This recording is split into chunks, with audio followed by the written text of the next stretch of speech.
buenos días, amigos televidentes. Qué placer, qué privilegio estar aquí como cada día en Controlando las Mañanas, donde todo sucede y todo se dice. Gracias a Multimedios Su Mundo TV. Como es de costumbre en este programa, queremos poner todo lo que sucede aquí frente a los estudios y detrás de cámaras también, en producción, en redacción, en redes, en todo, en manos del Creador, a quien le ha placido que estemos aquí con sus fuerzas, su sabiduría y su inteligencia, no con las nuestras. Así que de inmediato vamos a poner un versículo bíblico para ponernos en sintonía con el Todopoderoso, en quien todo lo podemos, el Creador del cielo y de la tierra. Y así dice la palabra en el día de hoy. Dice Isaías 41, 18 al 19, olvídense de las cosas de antaño y no vivan en el pasado. Voy a hacer algo nuevo. Ya está sucediendo. ¿No se dan cuenta? Estoy abriendo un camino en el desierto y ríos en lugares desolados. Amén. Así le damos formal bienvenida Amén. a Controlando las Mañanas. Y como dice el Señor, aquí todo lo que está sucediendo es nuevo. Aquí todo lo que está sucediendo es un revuelo de paz y están corriendo aguas en ríos que estaban desolados. Señores, y de inmediato estamos en la Semana Mayor, Semana Santa, tiempo de paz, tiempo de reflexión, tiempo de unión. Y a mí me place compartir aquí este escenario con jóvenes talentosos, comunicadores de muchísimo fuste, son profesionales probos, pero sobre todo son dominicanos comprometidos con el bien de su país y de todo el mundo. Paso a saludar de inmediato a toda esa comunidad dominicana que nos sintoniza en el extranjero.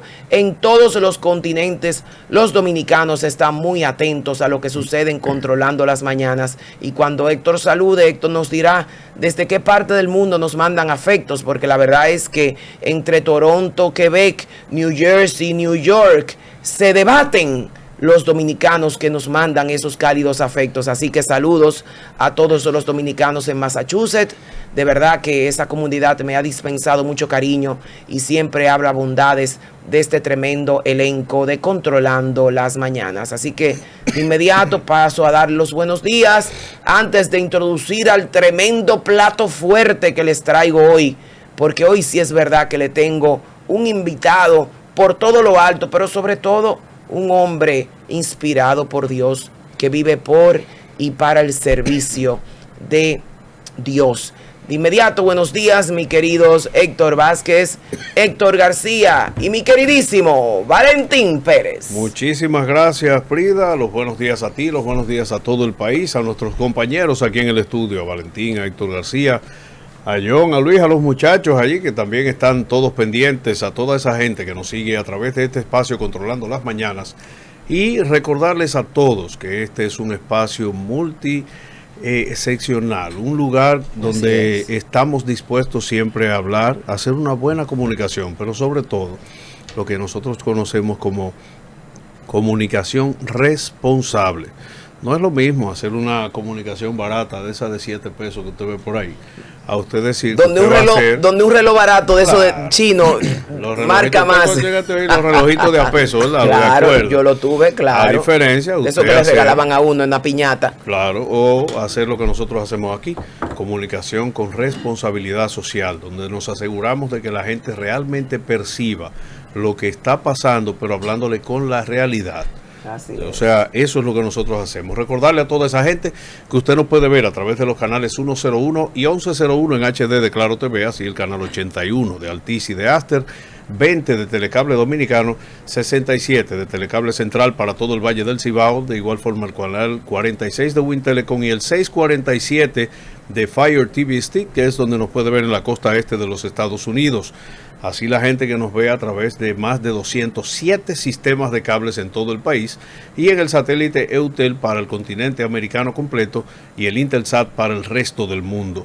Nosotros siempre que recibimos todos estos saludos de la gente que nos sigue desde varios lugares, como Prida ya lo mencionó, tanto en New Jersey, en Nueva York, la gente de del punto 809, allá en la 43 y Broadway, que justamente están a la espera de que nosotros lleguemos, están esperando ese programa. Y la gente en España, que siempre te manda saludos, y en Italia también, es bueno que lo mencionemos, sobre todo en el consulado dominicano, señores, en Madrid, nos tiene mucho cariño, Héctor, y siempre nos mandan unos afectos importantes, así que para todos ustedes, un abrazo muy fuerte en Controlando las Mañanas. Eso es así, pero nosotros, aparte de todo eso, la gente que nos sigue en Instagram, Facebook, recordarle, usted puede entrar a nuestro periódico, Su Mundo Digital, donde usted puede ver las noticias actualizadas a cada minuto y donde cada uno de los que usted ve en nuestros portales, si usted quiere seleccionar nuestra programación en la parrilla, también puede acceder.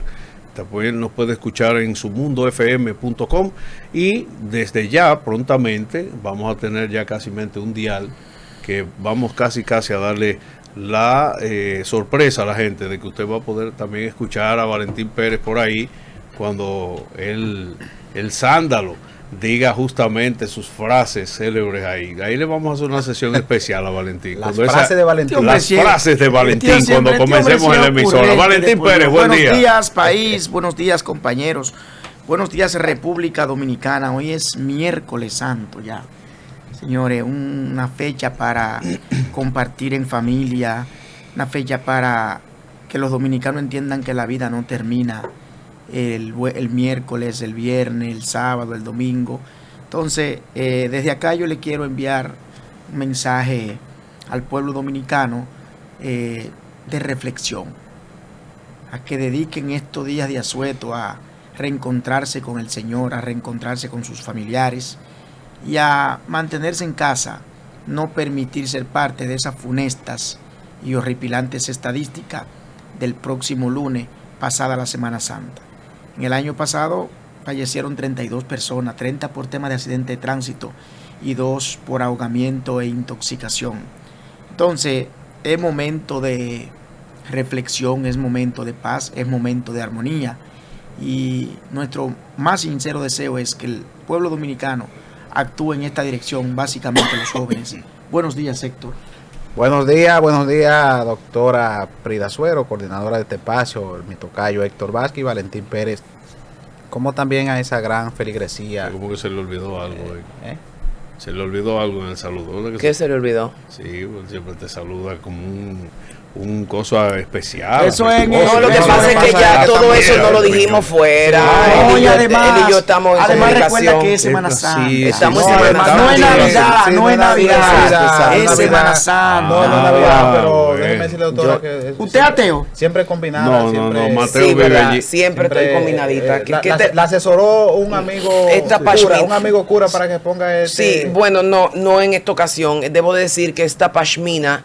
¿Qué? ¿Esa qué? ¿Qué es eso? No, Esta pero Dios mío, pero hoy es miércoles. Mira, eso es yo la no palabra sé de por qué yo domingo. no sé. Pashmina. Yo le iba a decir dónde adquirí mi pashmina. Eso es lo Pero, que bueno, está eso es bien. hindú, eso es hindú. No, como ustedes no quieren creer, yo ya no. Esto es italiano. Ay. Esto fue adquirido en Milán en mi último viaje. Ajá. Es una Ay. pashmina italiana. Se la vendieron mientras usted estaba en Venecia. Mientras remaba. Es una pashmina italiana, pero si alguien ve una por aquí en Santo Domingo, Pashmina. entonces usted la compra y me dice, mira, yo la compré igualita aquí en Santo Domingo, buena suerte. Ahora yo le digo que esta vino directo desde Italia. Mire, en mi último yo viaje, le hice una una pashmina. pregunta. Valentín le entrega Héctor. una esterilla de esa ahí de un burro. Ahora no Está vamos a discutir con todos ustedes. Si ustedes ven una igualita en Santo Domingo, ustedes me la traen y me dicen, Prida, pero tú dijiste que era de Italia. Le voy a traer la cuenta de Tamayo. Y la encontré en Tamayo. En la reguera. En la reguera. A 20 a 25 pesos. Mire, O la frontera. yo le hice una pregunta. A 4 por 100. ¿Cuánto por 100? ¿Cuánto por 100? Mire, yo le hice una pregunta al señor y patinó. Patinó. Yo le pregunté si era ateo y dijo usted me dijo que si yo era Mateo, yo le dije a usted que no, que yo soy Mateo. Héctor. Si yo Miren, me dijo, ¿usted es señores. Mateo? Digo, no, yo soy Héctor. Yo le pregunté si usted era ateo. Miren, señores, No, hombre, ¿qué óigame va? lo que le ¿Cómo tú quiero vas a decir decir. una cosa así, Es Valentín? muy interesante lo que Con está, el invitado que tenemos lo aquí. que está sucediendo en el día de hoy, porque la verdad es que yo siempre he procurado que los invitados que vengan aquí a Controlando la Mañana sean top of the line, como el programa, gente top of the line. Los que viven en Estados Unidos me podrán entender, todo de alta gama, de primera línea, y en el día de hoy no es la excepción. Así, con la sobriedad que embarga esta Semana Mayor, esta Semana Santa. La Semana Santa es un tiempo de paz, de reflexión, y al dominicano verdaderamente le gusta mantenerse siempre en sincronía con el Creador. Yo decía ayer en otro espacio mañanero, aquí mismo, Encontrando la Mañana, que nosotros en la República Dominicana no vemos la Semana Santa como una imposición,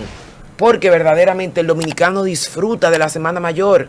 El dominicano es un devoto ferviente de la vida cristiana, sin importar la denominación religiosa. Y para que estos temas ser aclarados con una magistral explicación histórica y teológica, yo he traído un invitado idóneo, que además le tengo mis afectos personales. Fíjense, él es sacerdote egresado del seminario Santo Tomás de Aquino, como licenciado en teología y también licenciado en filosofía, pero tiene ciertos sendos estudios posgraduado, hizo un estudio en historia de la iglesia, allá justamente en Italia, donde yo estuve de visita hace 2 años. Y pero no solo es pashmina, donde compré la pashmina, pero este caballero estudió allá y él puede certificar con la sinceridad que le embarga a un sacerdote, el compromiso, si esto no luce de allá, él lo va a decir ahora.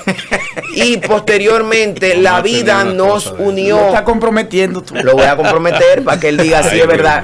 Pero posteriormente, este invitado del día de hoy, que tiene una calidad humana exorbitante, Dios hizo para poder acercarme todavía más a él a través de este ángel que Dios me mandó, hizo que coincidiéramos en el doctorado de Historia del Caribe de la Pontificia Universidad Católica Madre Maestra, y nos hizo acompañar en este largo trayecto de 4 años, a nivel que este cuasi doctor, este sacerdote que he traído aquí en el día de hoy, es cuasi doctor en Historia del Caribe, presentando su tesis prontamente en este año 2026 y graduándose prontamente en los próximos meses. Así que para mí es más que un beneplácito, es un privilegio traer aquí a Controlando las Mañanas un hombre de tantas luces, un hombre de tanto servicio y tanto amor, para que nos venga a hablar de la Semana Mayor, como lo es el padre, el señor Roberto Martínez, cuasi doctor. Buenos días, Roberto. Muy buenos días, Prida, a todo el equipo, ambos Héctor, ¿verdad? Sí. Así es. Valentín. Un saludo para todos y saludo a todos los televidentes, a todos los amigos, amigas que siempre escuchan el programa. Yo estoy aquí pensando, siempre me toca escuchar y ver este tipo de programas desde el otro lado, y ahora aquí verles a ustedes es realmente emocionante, y sobre todo ver como la coinonía, la unión, y sobre todo esa comunicación responsable de la que habló Héctor, y que precisamente no hace mucho el Papa le pidió eso a los comunicadores, hacer una comunicación responsable. Así que felicito este espacio y a cada una de las personas que siempre están ahí dándose cita. Excelente, padre. Aquí en el día bueno, de hoy. Y en Roma sí. no vi la pashmina. No vio la pashmina. Ay, Dios mío. Ay, se cayó. Ay, Dios mío. Pero se derrumbó la película. Tal vez mi atención no estaba puesta en eso. Ay, Dios mío, pero qué bochornoso aquí. Se derrumbó la historia. No, porque mira, yo te voy a decir algo. Mamá tenía que espérese. El padre no la conocía como pashmina. Es en serio. Posiblemente usted nos dio la explicación. Ay, bien. Mi madre. En la calle Italia y en Honduras venden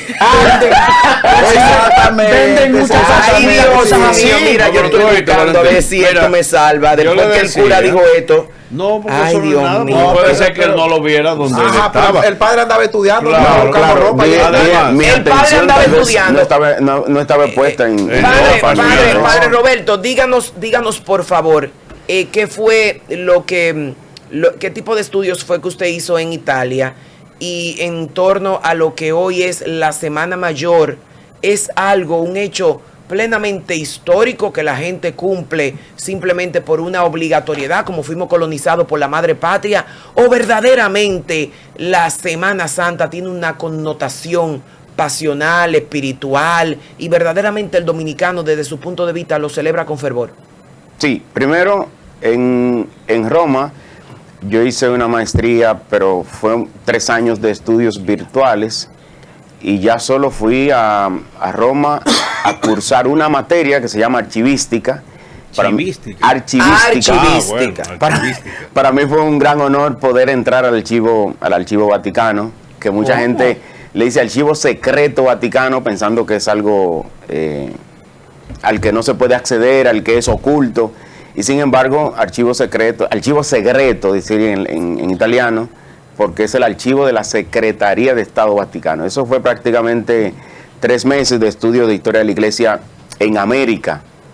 Los estudios de historia de la Iglesia como tal, ya los he hecho a partir también de mis clases, imparto clases, docencia en el Seminario Pontificio, y precisamente ahora estoy impartiendo historia de la Iglesia antigua, donde tengo que ver también esa parte inicial de la celebración de la pasión, la muerte y la resurrección del Señor desde el primer siglo de nuestra época, cuando los cristianos empezaron a contemplar a Jesús desde que fue en su pasión, obviamente en lo que nosotros conocemos como el primer Vía Crucis, el primer camino a la cruz. Después su muerte y su resurrección. Fue lo primero que los cristianos empezaron a celebrar en combinación con el día cuando Él resucitó, que fue en la madrugada del domingo. Y obviamente esta tradición que se ha extendido a lo largo de todo el cristianismo, pero también a lo largo de todos los años, y ya después en el siglo IV fue que se instituyó como una celebración ritual, vamos a decir, Semana Santa como tal. Y obviamente es para nosotros el corazón de la fe, hacia donde todo camina, porque el mismo Pablo dijo, si Cristo no resucitó, no tiene sentido la fe. Por tanto, lo distintivo de la fe cristiana es la resurrección, pero para esa resurrección, amén, primero el Señor pasó por muchas vicisitudes, mucho sufrimiento, mucho dolor, decepciones, negaciones.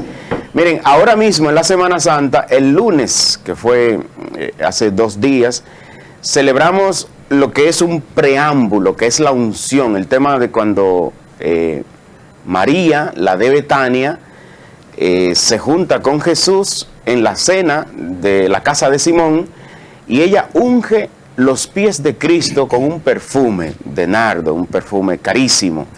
Y allí Judas, que era el tesorero del grupo, según el Evangelio de San Juan, sí, Judas dice, ese perfume que vale tanto dinero pudimos haberlo vendido y dárselo a los pobres. El evangelista dice, en el fondo Judas no era que quería ayudar a ningunos pobres, sino que él era un ladrón. Pues ese tema como preámbulo lo vimos el lunes pasado. Ayer vimos ya el tema de la negación de uno de su círculo, que fue negado, y también toda la trama para la traición de Judas, que es precisamente lo que vamos a ver hoy.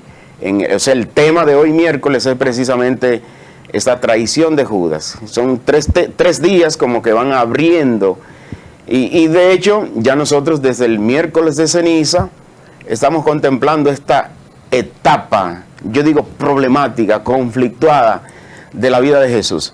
Así como en Adviento vemos todo el tema de la encarnación, en la Navidad vemos todo el tema del nacimiento y la niñez, en el tiempo ordinario vemos todo el tema de la vida pública y la predicación, los milagros, los discursos de Jesús.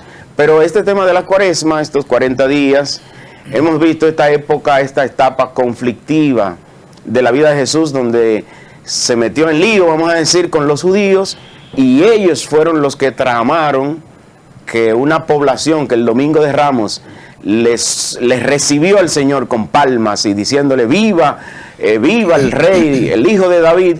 Entonces los principales de verdad del templo consiguieron que sea ese mismo pueblo que pidiera el indulto, la libertad de un bandido, Barrabás en ese caso, y pidiera el ajusticiamiento del justo Jesús, porque presentaba conflicto de frente a las autoridades judías.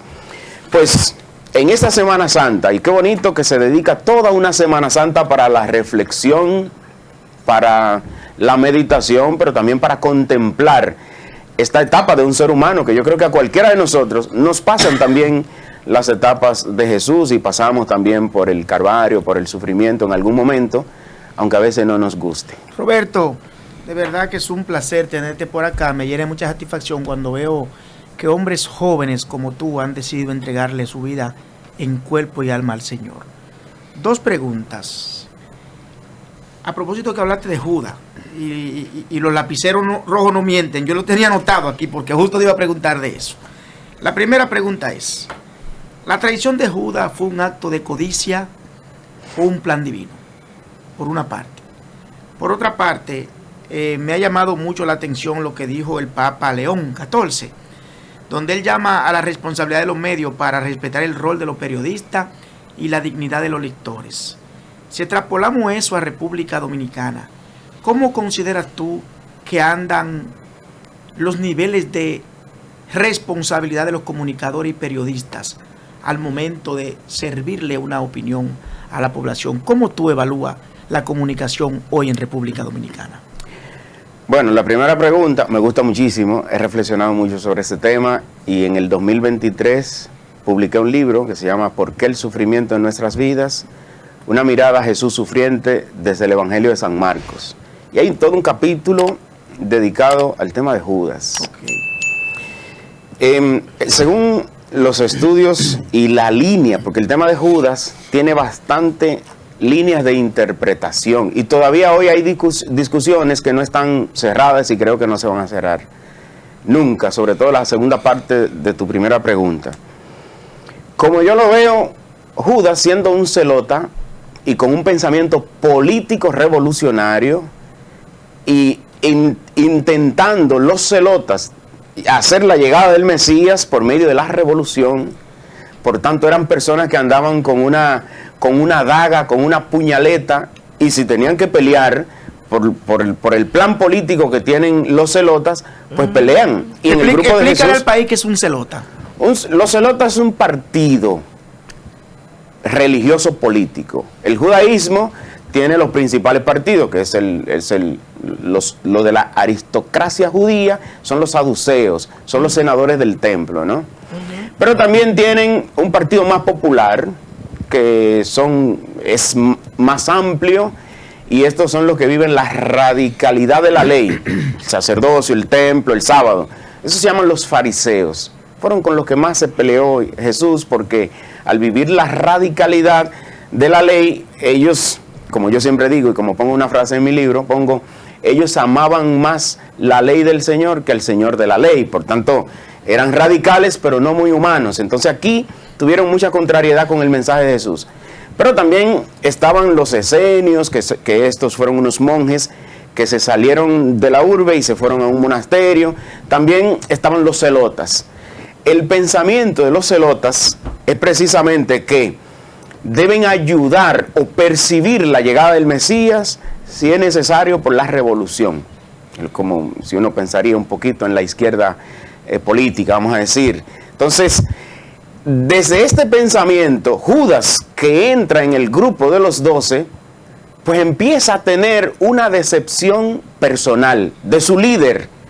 Porque el líder, Jesús, vamos a decir, su Señor, el que les llama, empieza a predicar un reino diferente, un reino de justicia, un reino de amor, un reino de paz, un reino donde dice, dejen que los niños vengan a mí, los publicanos y las prostitutas están delante de ustedes, el que te da de un lado, ponle el otro, si te piden, dale. Pues ese no es el pensamiento de los celotas.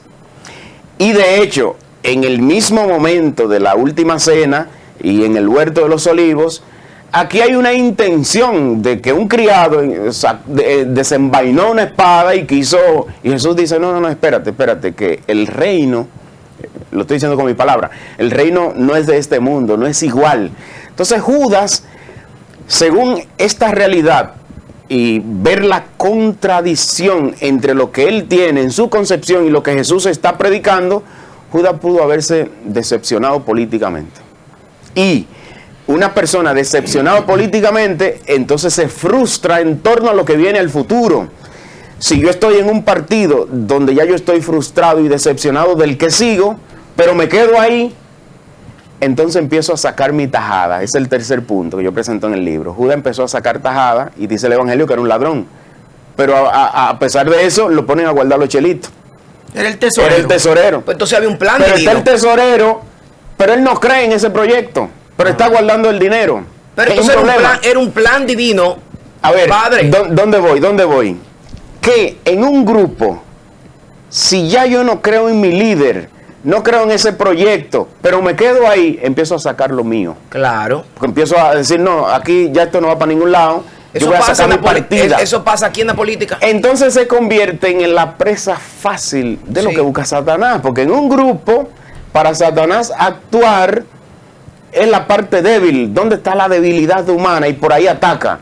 Ahora bien, no soy fatalista, porque Jesús dice, no guarde la espada, guarda la espada, no es de esta manera, es para que se cumpla la escritura. Entonces ahí viene el debate teológico. ¿Fue un plan del demonio o fue para que se cumpla la escritura? Bueno, Ahí está el debate, ahí está el debate. Gracias. Y el debate está abierto, no le- está cerrado. Le falta Claro. una pregunta a él. No es- ¿Cuál fue la El tema de la ¿Cuál? comunicación. La comunicación dominicana.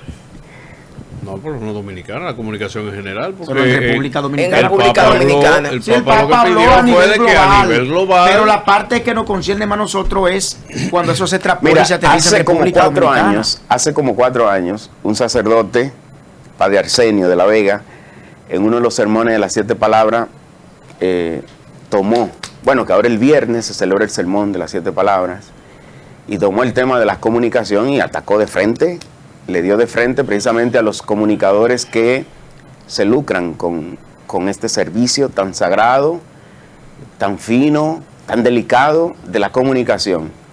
Entonces tú me preguntas si cómo se percibe, vamos a decir, la comunicación en nuestro país.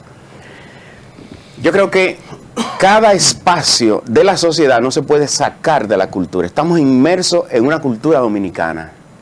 Y en la cultura dominicana hay de todo. Yo no puedo englobar que todos los comunicadores son de tal manera. Pero tampoco puedo decir, todos los comunicadores son unos santicos. Como tampoco puedo decir ni siquiera donde yo estoy, ni en el propio clero. No, son todos unos santicos, son todos unos desgraciados.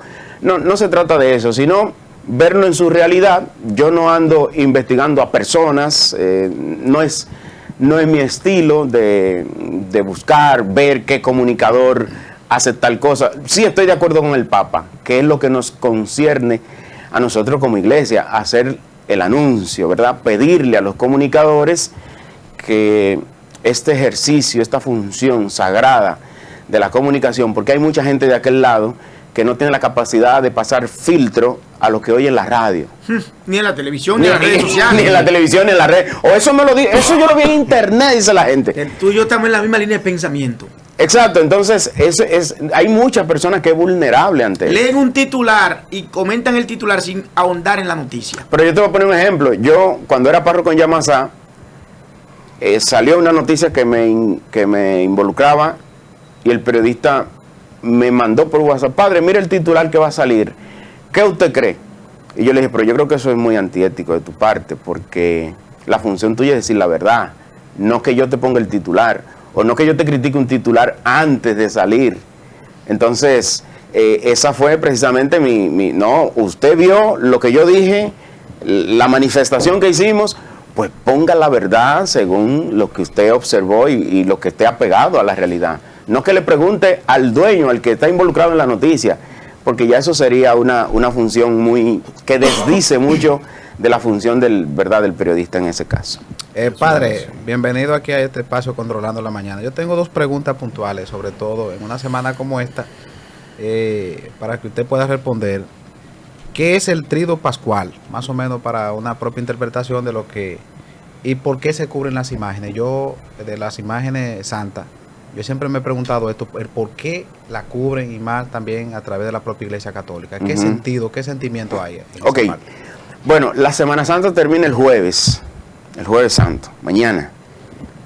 Y mañana se celebran 2 Eucaristías, una en la mañana, que se llama la misa crismal, donde todos los sacerdotes renovamos nuestras promesas sacerdotales y el obispo consagra los aceites que se van a utilizar durante todo el año en los bautismos, cuando nos invitan a un hospital a ungir a un enfermo en una casa. Bueno, es esa misa en la mañana.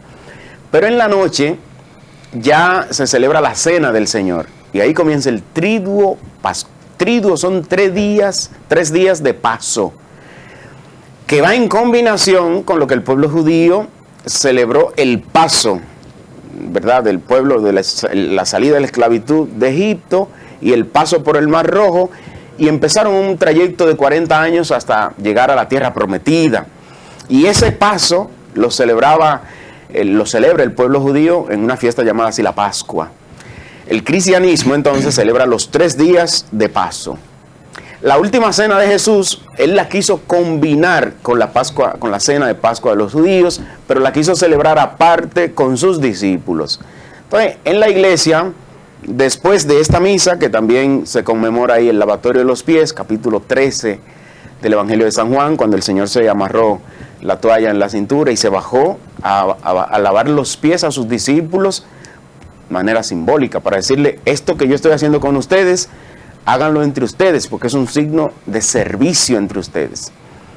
Pues bien, después de esa celebración, ya entramos en la etapa más seria de silencio, y se quitan los manteles de la iglesia, se quitan las flores, se cubren las imágenes, ya quedamos como en la parte del luto profundo, porque incluso se saca la reserva eucarística del sagrario, se ubica en otro lugar para que las personas, los fieles católicos, puedan estar en silencio contemplando lo que va a suceder y que vamos a celebrar ya mañana, en este caso el Viernes Santo.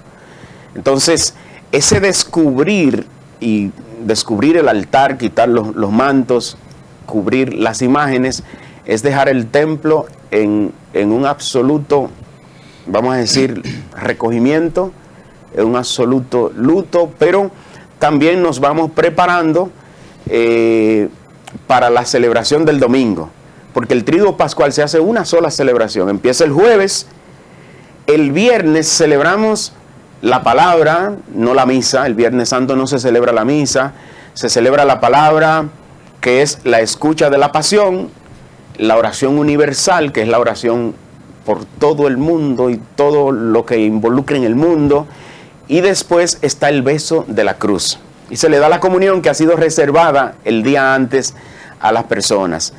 Fíjate que en esa misa, en esa celebración, que no es misa del viernes, el sacerdote no dice: esta misa ha terminado, vayan en paz. No se ni dice nada de eso, no se empieza en el nombre del Padre, porque es la continuación de la anterior. El viernes queda la iglesia en absoluto silencio, todo está, ¿verdad?, como en este ambiente. Todo el que entra a la iglesia ve que algo grande ha pasado. Entonces, donde ya cobra sentido el sábado, se contempla el descenso, que es un dogma de fe, el descenso de Jesús al lugar de los muertos. Y por tanto, estamos todos los fieles en ayuno, en silencio, en oración, todo el sábado santo. En la noche ya se empieza la celebración con el fuego, con la bendición del fuego, que es la luz. Y obviamente empieza todo un ritual de lecturas desde la creación. Se leen 7 lecturas del Antiguo Testamento. Empezamos con el Génesis, 2 del Génesis, una del Éxodo, 2 del profeta Isaías, una del profeta Ezequiel, una del profeta Baruch, y la del profeta, obviamente la última del profeta Ezequiel. Entonces, después que se termine ese recorrido que va explicando toda la historia del pueblo de Israel, hasta llegar al momento culmen de la llegada de Jesús, entonces se canta el Gloria. En el canto del Gloria es la resurrección. Aquí se desvelan. ¿Por qué estaban tapados? Porque es el misterio que estaba velado. Por eso el Apocalipsis es revelación. ¿Qué es lo que se revela? Lo que estaba velado. Estaba velado y se vuelven a vestir, se ponen la flor. Entonces aquí hay un ambiente de fiesta donde terminó el triduo pascual y ya se proclama que Jesús resucitó. Es una celebración muy bonita. Y qué bueno que en medio de toda esta celebración existe lo simbólico. ¿Por qué? Porque detrás de los símbolos está el misterio. Yo creo que una de las cosas que más me gusta de la Iglesia Católica es la conservación del misterio, que da profundidad a los hechos de nuestra vida. El misterio pascual. No, pero cuando yo digo el misterio, es lo mistérico de un acto, ¿no? Que en medio de una envoltura, es como, yo lo explico a mis estudiantes, es como cuando tú compras un caramelo, el caramelo está envuelto y es la presentación, pero lo que hay detrás es la sustancia, que es la vivencia de algo que te llama a algo más allá, y es el crecimiento espiritual de las personas. Todo el que vive la Semana Santa, todo el que ha vivido la Cuaresma, con todas las actividades que hemos hecho en estos 40 días, entonces le da otro sentido a la Semana Santa. Y yo conozco personas que lo han invitado a salir fuera del país, familia que le han pagado resort, y dicen, no, pero es que en esta Semana Santa no es para eso. Exacto. Eso es así. Roberto, mira, dentro de todas las cosas que nosotros hemos visto, la Semana Santa, al menos al parecer mío propiamente, hemos visto que en República Dominicana prácticamente se ha desvirtuado. O sea, ya no se ve la religiosidad que veíamos antes, a excepción de lo que conocemos todo con el tema de las procesiones a la Altagracia, entre un sinnúmero de otras cosas. Pero el Domingo de Ramos, cuando hablamos ahora que fue una cosa impresionante, ¿no? Impresionante el pasado domingo. Y justamente de eso te quería decir. ¿Qué importancia tiene para la Iglesia Católica o para el católico dominicano lo que es el Domingo de Resurrección? Sí, es lo más importante. El Domingo de Resurrección es la fiesta más importante de todo el año. El Domingo de Resurrección. Lástima que si en una iglesia tenemos 400 fieles, la cantidad que le da el verdadero valor a esto es una cantidad, vamos a decir, muy baja. Y no hay que culparlos a ellos porque nadie es culpable de no darle el sentido que tiene algo si no se le ha enseñado, qué sé yo, bueno, lo que sea. Pero el Domingo de Resurrección es la fiesta más importante que la iglesia tiene en su liturgia, en toda su liturgia, en toda la teología. El Concilio Vaticano II dice, es el culmen hacia donde todo se dirige y de donde todo emana en la iglesia. Por tanto, yo como cristiano empiezo una obra, empiezo un proyecto, empiezo incluso una edificación, y lo empiezo y lo termino con una celebración eucarística. Y la celebración eucarística no es más que el Domingo de Resurrección. Precisamente. Bueno. Roberto, siempre he tenido curiosidad. Dentro de la denominación católica hay algunos, digamos, rituales, hábitos que la iglesia respeta y siempre cumple, ¿no? Entre ellos está, por ejemplo, que tengo entendido, si mal no recuerdo, que los viernes de Cuaresma, incluyendo el Viernes Santo, me parece, no se debe de comer carne, preferiblemente comer pescado o algo que no tenga que ver con carne.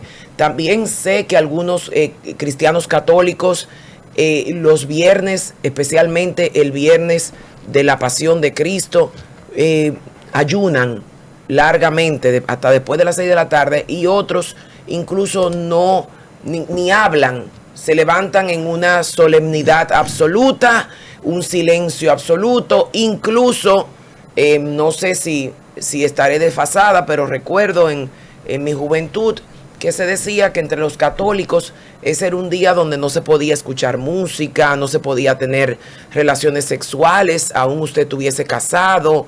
Por favor, quiero que me edifiques y me digas, ¿cuál es el sentido de no comer carne? Porque hay gente, Roberto, que tener un pollo, en su caso un muslo de pollo, le cuesta. Es verdaderamente significativo no tener sexo con tu pareja, con quien estás casado, formalmente casado, dentro de un matrimonio. Sí, porque se quedaban pegados. Sí, vamos a decirlo como son. Estoy hablando, Roberto, de... Sí, dije que se quedaban pegados, una cosa de esa. Estoy hablando de personas que están conviviendo como Dios manda en el sagrado vínculo del matrimonio. Valentín, que siempre lo he defendido. A Valentín no le gusta. No se ríe, Él se ríe de mí porque yo le digo que me estoy guardando para el sagrado vínculo del matrimonio. Pero ¿qué sentido tiene que yo estoy casada con mi esposo en el sagrado vínculo del matrimonio y que el Viernes Santo yo no pueda tener relaciones sexuales o no pueda comerme una carne o no pueda aprender una música, yo sé, ni siquiera una alabanza. Ya. Fíjate, en la catequesis existe la recomendación de no comer carne, pero es cocinada.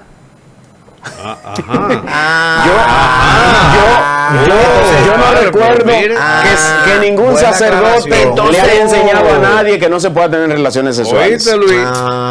Esos son Ahora bien, pero miren, Oye, dice el pequeño que son cábala. es bueno que expliquemos, porque hay muchas tradiciones que, si bien es cierto se viven en los católicos, no menos cierto es que no parten siempre de una doctrina estructurada en la teología católica. Entonces aquí, como todos sabemos, la Iglesia Católica ha sido garante de la cultura. Después de la caída del Imperio Romano en el siglo V, en el 476, la Iglesia Católica se ha dedicado a conservar la cultura y tiene un respeto por la cultura. Nunca vamos a estar maltratando la cultura.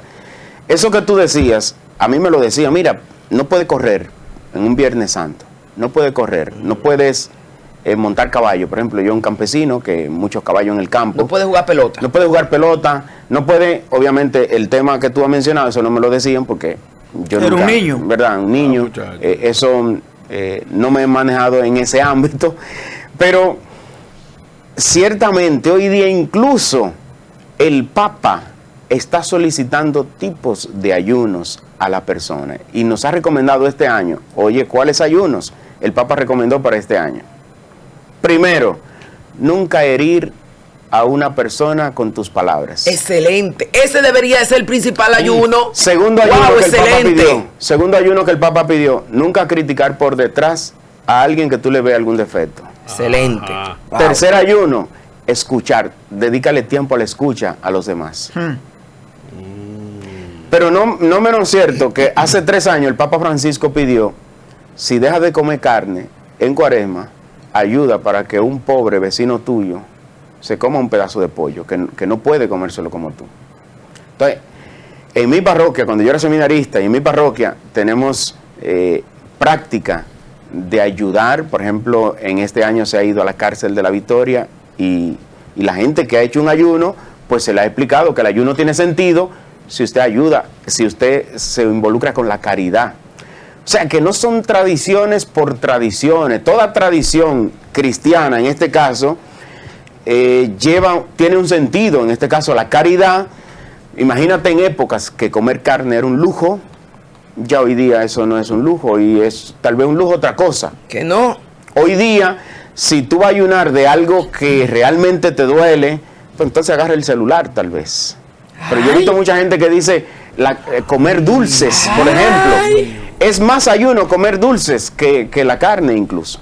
No chismear. O no, eso mismo. No hablar de sus compañeros de trabajo. No hable a la espalda de otra persona y propóntelo durante los 40 días. Y tú sabes lo que va a pasar, que en esos 40 días hay en tu interior un robustecimiento, como la gente que se mete en el gimnasio, porque el interior se robustece. Espiritual. Exacto. No fornicar. Explique, padre, por favor, explíquele. Pero tú dijiste. No, yo quiero que sea. Que se queda pegado. No. Yo lo que quiero es que el padre explique, como él tiene esa capacidad didáctica y es maestro, que explique qué es la fornicación y por qué el Señor no quiere que forniquemos hasta que lleguemos al sagrado vínculo del matrimonio. ¿Por qué es tan importante eso? Valentín no lo entiende, padre. Explique por qué la fornicación no es apropiada. Porque Valentín no entiende que fornicar es un pecado capital. Diga un estudiante, eso es como una credit card o una Mastercard. Debe ser una tarjeta de crédito. Diga un estudiante. Sí, sin embargo, la fornicación explíqueselo, en la iglesia es precisamente el pecado que está ligado a el sexto mandamiento, que el sexto mandamiento Dios prohíbe los actos impuros. Y la pureza en la relación sexual implica un acto sagrado, ¿no? Y en ese acto sagrado implica que tú te casas con tu mujer, pero ese casarte con tu mujer como matrimonio está creado por Dios. Por tanto, debes realizarlo en la misma lógica en la que el Señor lo ha creado. Y eso conlleva una declaración comunitaria donde a nivel público comunitario tú le declaras tu amor a una mujer, la mujer a ti, pero hay dos testigos que firman y dicen sí, estamos de acuerdo, y encima de eso entonces está el ministro consagrado que consagra el matrimonio. Esa vida matrimonial está garantizada si los esposos, los cónyuges, mantienen las mismas fuerzas que le hicieron surgir, que es el amor. Y ese amor entonces conlleva la entrega mutua, pero también eso conlleva una garantía de responsabilidad. Amén. Y esa responsabilidad, dicho está de paso, está más garantizada cuando tú la llevas según el orden que el Señor ha dado. Entonces yo no hago nada con estar, o como me preguntó una señora, me dice, padre, pero es que yo estoy casada con mi esposo, y si en algún momento ya yo no lo amo, ¿por qué no me divorcian? Ya yo no lo amo. Y entonces yo le dije, tú sabes que el Señor le dijo a Adán y Eva, coman de todos los árboles, pero el del conocimiento del bien y del mal, ese no lo coman. ¿Saben por qué? Porque conocer lo que es bueno y lo que es malo no me toca a mí, eso le toca a Dios. Amén. Para yo saber las cosas buenas y las cosas malas, yo no soy la autorreferencia. Y eso pensó el humanismo, que el ser humano es el autorreferente para las cosas buenas y las cosas malas. Y eso choca con el cristianismo, porque entonces el cristianismo, la moral está dada por Dios. Y entonces yo como criatura de Dios no tengo esa autoridad, vamos a decir, de cuestionar el que me hizo, porque Él tiene sus leyes propias. Además, las leyes de Dios me hacen libres y me cuidan y me protegen hacia el futuro, las Así leyes es. de Dios. Roberto, mira, para mí ha sido sumamente interesante conversar contigo porque tú tienes una combinación que desde mi óptica te hace ver las cosas de una manera holística. Tú eres historiador y eres teólogo, una mente elástica, y eso te permite Así es. ver la cosa hasta cierto punto sin vicio, sin pasión. Varias preguntas me surgen en esta etapa final de la entrevista. ¿Por qué debería yo confesarme ante un hombre cuando se supone que eso debería yo hacerlo ante Dios, ante el Supremo? Por una parte. Excelente. Por otra parte, he escuchado personas disertar sobre la crucifixión. Hay quienes dicen que lo que se le hizo a Jesús fue un juicio político, porque Jesús fue un político y que Barrabás no era un delincuente ni era un ladrón, era un político de la época también, con condiciones excepcionales, y se le pidió al pueblo: ¿a quién liberamos? ¿A Jesús, que dice es el rey, o a Barrabás, el político, no el ladrón? ¿Qué hay de cierto en eso? Bueno, ¿O cuál es tu opinión con relación a eso? sí, hay una obra de Juan Bosch que se llama Judas el calumniado, y esta obra va en esta línea, obviamente. Judas el calumniado. La voy a Judas buscar. Iscariote el calumniado. La vamos a buscarla. Ujú. Sí.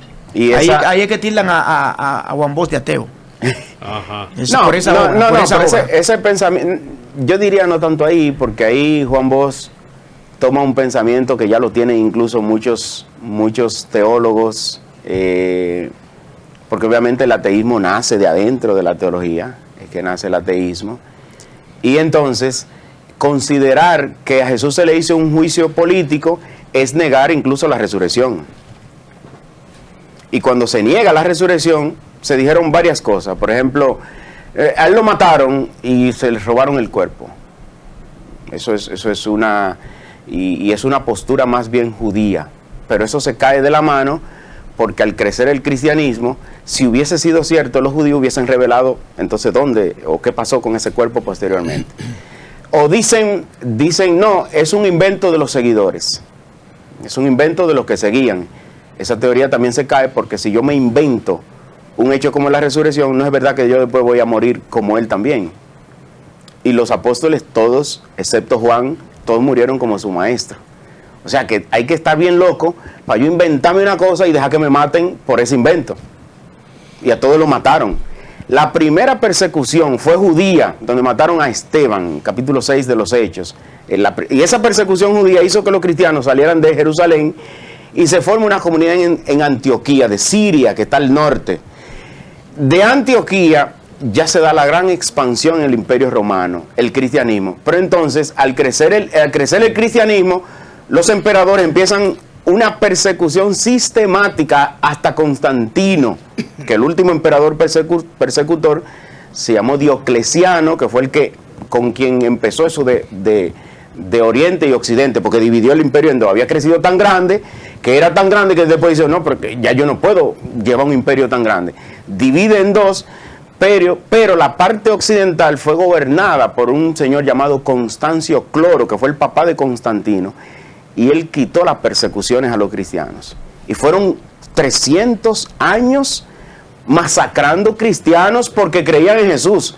O sea, ese hecho se cae de la mano porque los cristianos entregaron su vida, porque seguían al que resucitó, al que resucitó desde la primera cohorte, vamos a decir, desde el primer grupo de los apóstoles.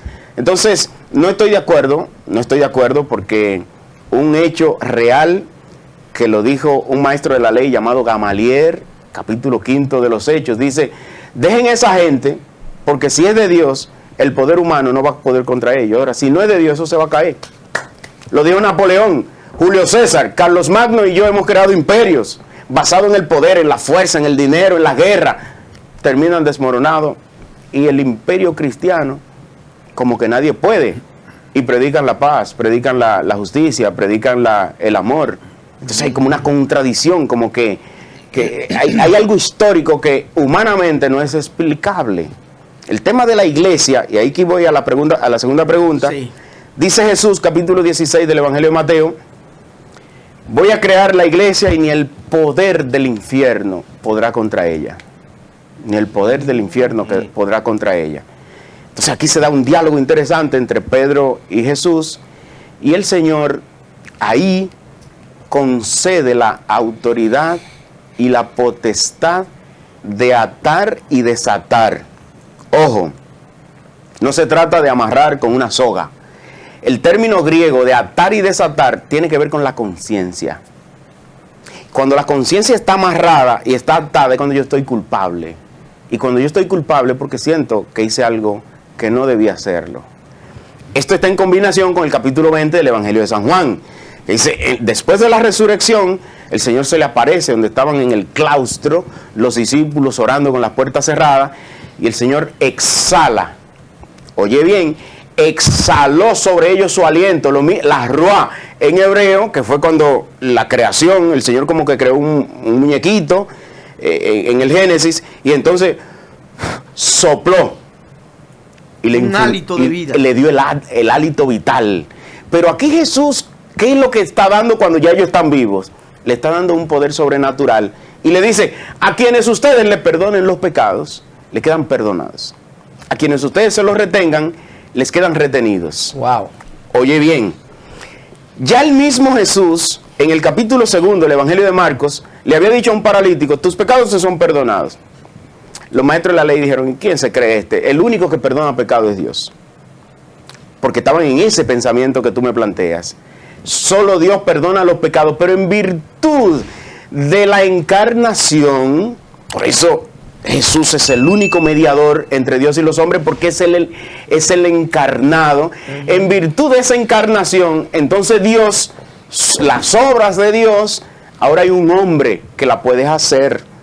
Y cuando Él envía a los misioneros, le dice, vayan, resuciten muertos, curen enfermos, levanten leprosos. Esas son las obras de Él, pero Él la pasa a que sus seguidores puedan hacer sus obras.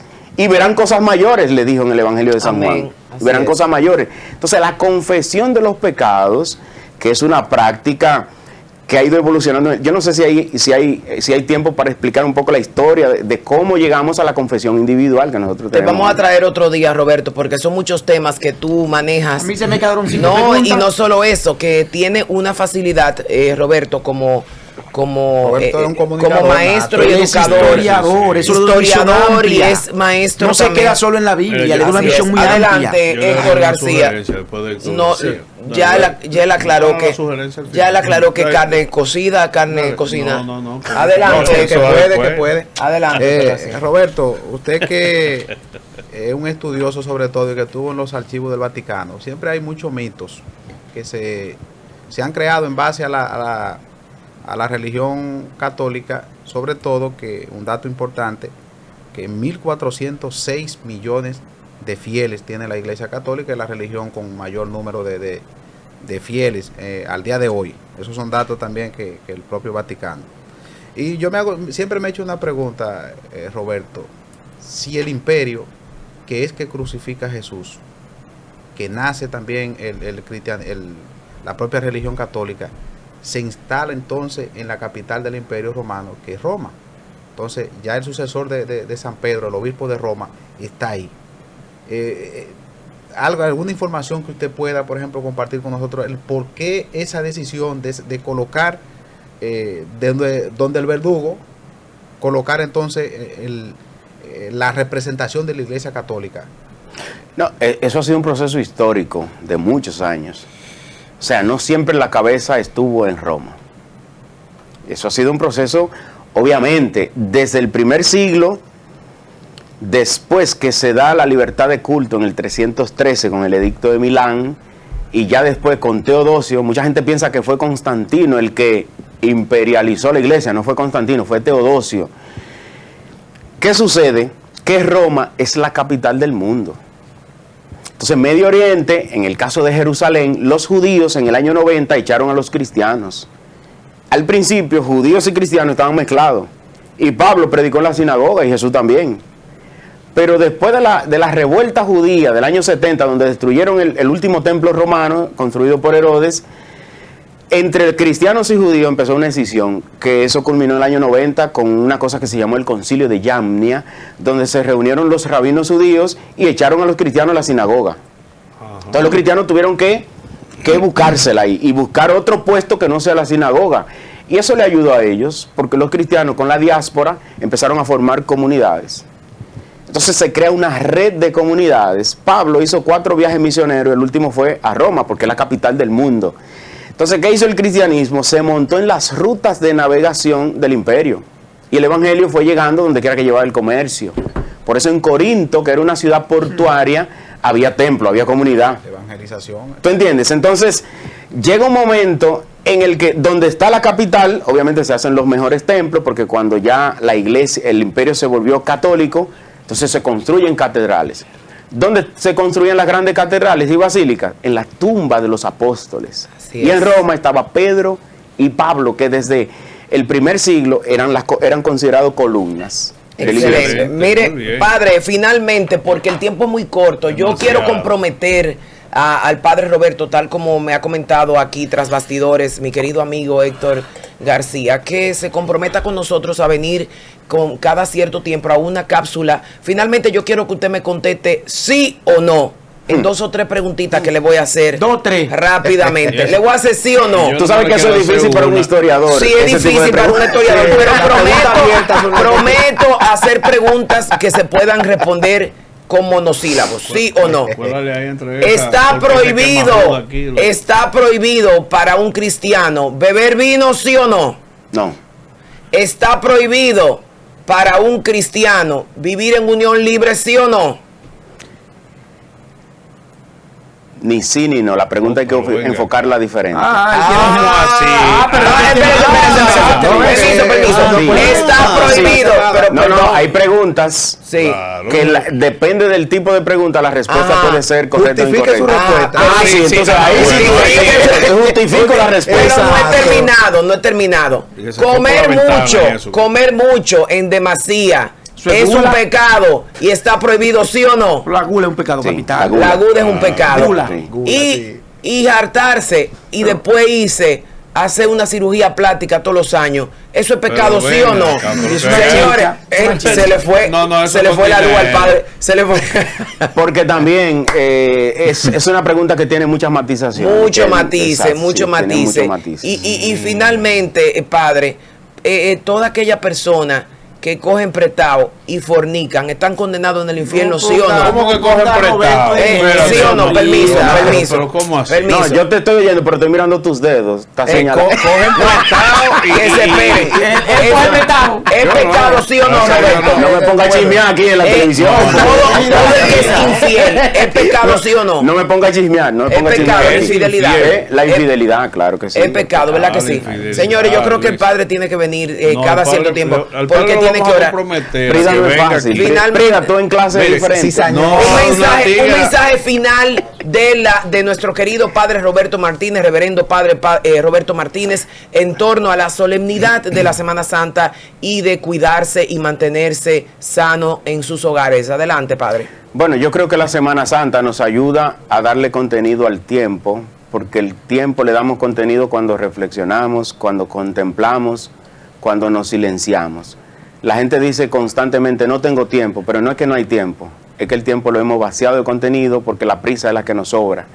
Entonces, en esta Semana Santa aprovechen, queridos hermanos, hermanas, dejen el celular un rato, si ven televisión pongan algo que le lleve a la reflexión, contemplemos que la vida Jesús la entregó por ti, por mí y para nuestra salvación. Amén. Así que le deseo muchas bendiciones, una Semana Santa en paz, que nuestro país que tanto amamos, nuestra patria, que tenga una Semana Santa en paz y que las autoridades también puedan vivir según esta dinámica espiritual que nos ha regalado la iglesia. Amén. Hemos estado conversando de una manera amena, didáctica, divertida, coloquial, cercana, con el reverendo padre Roberto Martínez, quien es además de filósofo y teólogo, un gran historiador y escritor, autor de libros. Comprometer a Roberto a que vuelva aquí a Controlando las Mañanas, y a todos ustedes les pedimos un breve permiso. En 2 o 3 minutos regresamos después del break. Controlando las Mañanas.